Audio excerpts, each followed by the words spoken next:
Hi, my name is April, and I'm the Peaceful Wife. Check out my blog at www.peacefulwife.com. We're going to talk about 1 Peter chapter 3, verses 1 through 6. This is the instruction that God gives to wives whose husbands are far away from God.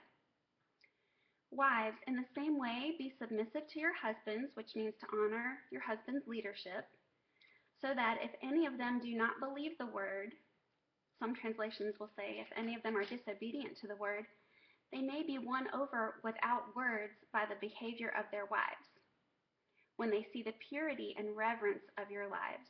Your beauty should not come from outward adornment such as braided hair and the wearing of gold jewelry or fine clothes. Instead, it should be that of your inner self, the unfading beauty of a gentle and quiet spirit, which is of great worth in God's sight. For this is the way the holy women of the past, who put their hope in God, used to make themselves beautiful. They were submissive to their own husbands, like Sarah, who obeyed Abraham and called him her master. You are her daughters if you do what is right and do not give way to fear. When he talks about being one without words, some wives think that means I can't talk at all. And I don't believe that's what that passage means. I think what it means is that our husbands can't hear our words about God when they are far from him. So I think that it means we're going to need to not preach, lecture, nag, or try to verbally drag our husbands to God.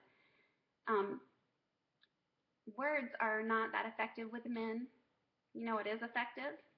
Is our behavior, our attitude, our actions.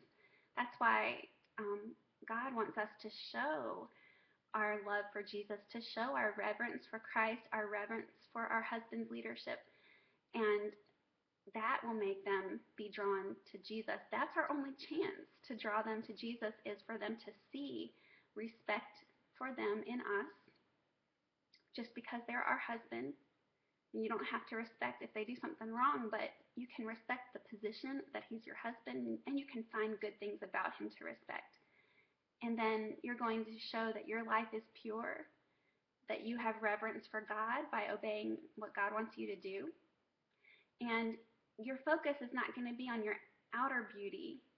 Your focus will be on your inner beauty, having a gentle and quiet or calm, peaceful, still spirit. That's of great worth in God's sight, and not giving way to hysterical fear makes you beautiful. You know, if you're a beautiful woman on the outside, but you're always freaking out and trying to take over and commanding everybody what to do and lecturing and nagging and instructing everybody what to do it right now, that does not win people, that's not win your husband to Christ. It's that faith you have in Jesus, that you are totally unshaken when anything happens, that you have trust in Jesus, and that you know that no matter what happens, God's sovereignty will prevail, and that God's will be done, and you trust that he will be glorified. And your desire is to have God's will, not your own.